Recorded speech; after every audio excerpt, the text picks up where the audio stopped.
প্রিয় অষ্টম শ্রেণীর শিক্ষার্থীরা, শুভেচ্ছা নিও।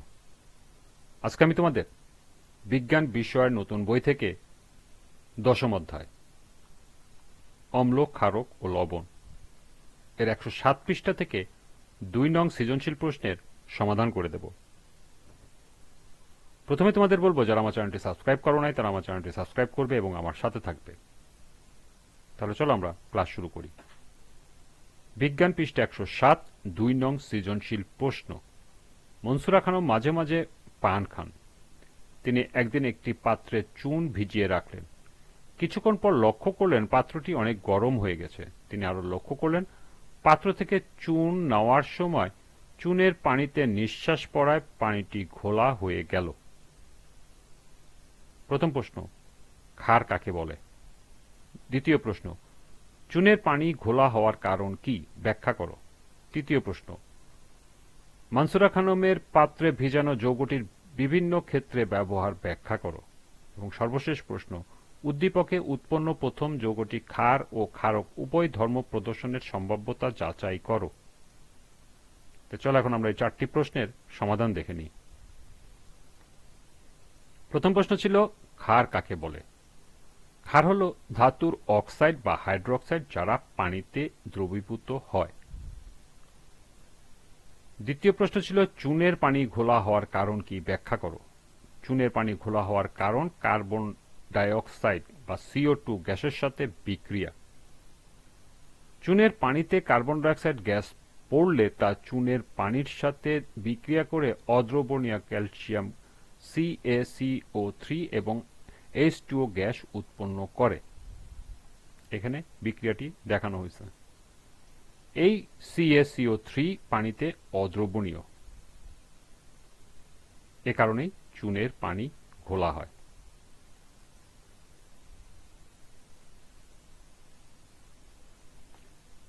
তৃতীয় প্রশ্ন ছিল, মনসুরা খানমের পাত্রে ভিজানো যৌগটির বিভিন্ন ক্ষেত্রে ব্যবহার ব্যাখ্যা করো। মনসুরা খানমের পাত্রে ভিজানো যৌগটি হল চুন বা ক্যালসিয়াম অক্সাইড।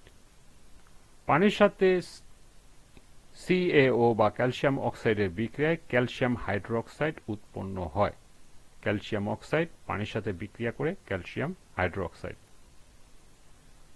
ক্যালসিয়াম হাইড্রোক্সাইডের পাতলা দ্রবণ চুনের পানি বা লাইম ওয়াটার নামে পরিচিত। বিভিন্ন ক্ষেত্রে এর ব্যবহার রয়েছে, যেমন আমাদের ঘরবাড়ির হোয়াইট ওয়াশ কাজে লাইম ওয়াটার ব্যবহৃত হয়। ব্লিচিং পাউডার, কস্টিক সোডা এবং সিমেন্ট প্রস্তুতিতে চুনের পানি ব্যবহৃত হয়। পানি ও ক্যালসিয়াম হাইড্রোক্সাইড তৈরি পেস্ট, যা মিল্ক অফ লাইম নামে পরিচিত, তা পোকামাকড় দমনে ব্যবহৃত হয়। খড়পানি মৃদু করার কাজে ব্যবহৃত হয়। চামড়া শিল্পে, কীটনাশক প্রস্তুতিতে এবং জমির সার তৈরিতে ব্যবহৃত হয়। সর্বশেষ প্রশ্ন ছিল, উদ্দীপকে উৎপন্ন প্রথম যৌগটি ক্ষার ও ক্ষারক উভয় ধর্মের প্রদর্শনে সম্ভাব্যতা যাচাই করো। উদ্দীপকে উৎপন্ন প্রথম যৌগটি হল ক্যালসিয়াম হাইড্রোক্সাইড। ক্যালসিয়াম হাইড্রোক্সাইড বা CaOH2 যৌগটি ক্ষার ও ক্ষারক উভয় ধর্মই প্রদর্শন করে। ক্ষার হিসাবে যেমন ক্ষারের জলীয় দ্রবণ স্পর্শ করলে সাবানের মতো পিচ্ছিল মনে হয়। ক্যালসিয়াম হাইড্রোক্সাইড কেমন পিচ্ছিল মনে হয়?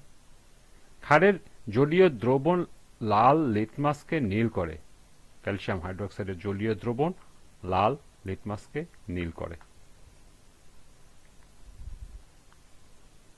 ক্ষারক হিসাবে যেমন ক্ষারকের সাথে অ্যাসিডের বিক্রিয়ায় লবণ এবং পানি উৎপন্ন হয়। ক্যালসিয়াম হাইড্রোক্সাইডের সাথে অ্যাসিডের বিক্রিয়াও লবণ ও পানি উৎপন্ন হয়। ক্যালসিয়াম হাইড্রোক্সাইড হাইড্রোক্লোরিক অ্যাসিডের সাথে বিক্রিয়া করে ক্যালসিয়াম ক্লোরাইড এবং পানি উৎপন্ন হয়। প্রাণীতে দ্রাব্য ক্ষারগুলো জলীয় দ্রবণের তড়িৎ বিয়োজিত হয়ে আয়ন উৎপন্ন করে। ক্যালসিয়াম হাইড্রোক্সাইডের জলীয় দ্রবণে বিয়োজিত হয়ে হাইড্রোক্সাইড আয়ন উৎপন্ন করে। এখানে ক্যালসিয়াম হাইড্রোক্সাইড জলীয় দ্রবণে যখন বিয়োজিত হয় তখন ক্যালসিয়াম যোগ হাইড্রোক্সাইড আয়ন। সুতরাং উপরোক্ত বিক্রিয়াসমূহ বিশ্লেষণ করলে দেখা যায় ক্যালসিয়াম হাইড্রোক্সাইড যৌগটি ক্ষার ও ক্ষারক উভয় ধর্মই প্রদর্শন করে। এ ছিল 2 নং সৃজনশীল প্রশ্নের সমাধান। আজকের ক্লাসটি এ পর্যন্তই।